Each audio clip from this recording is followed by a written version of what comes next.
আমি প্ৰায় 3,70,000 নতুন বেনিফিচিয়াৰিক প্ৰধানমন্ত্ৰী আবাস যোজনা বেনিফিচিয়াৰিক আমি টকা আবণ্টন দিম। নমস্কাৰ, পুনৰবাৰ সকলোকে ডিজি ইনফো আছাম চেনেললৈ স্বাগতম জনালোঁ। ইতিমধ্যে আপোনালোকৰ কাৰণে এটা ভাল খবৰ, যদি আপোনালোকৰ চৰকাৰী ঘৰৰ তালিকাত যদি আপোনালোকৰ নাম আছিলে তেতিয়াহ'লে কিন্তু আৰু আপোনালোকে অপেক্ষা কৰিব নালাগে। আপোনালোকে এই 2 এদিনৰ ভিতৰতে আপোনালোকৰ চৰকাৰী ঘৰ ইতিমধ্যে প্ৰদান কৰিব আৰু সেইটো আপোনালোকৰ প্ৰথম কিস্তি আপোনালোকৰ একাউণ্টত ইতিমধ্যে চৰকাৰে প্ৰদান কৰিব। ইতিমধ্যে ঘোষণা কৰিছে 3,70,000 মানুহক একেলগতে কিন্তু চৰকাৰী ঘৰ প্ৰদান কৰিব।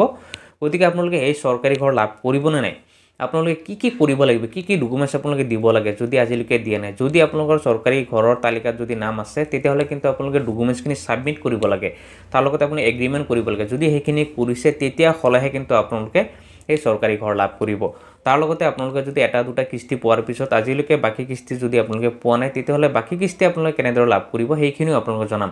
তাৰ লগতে ইতিমধ্যে ৰঞ্জিত দাস ডাঙৰীয়াই কি ঘোষণা কৰিছে যে আপোনালোকে কেতিয়া টকা প্ৰদান কৰিব, কিমান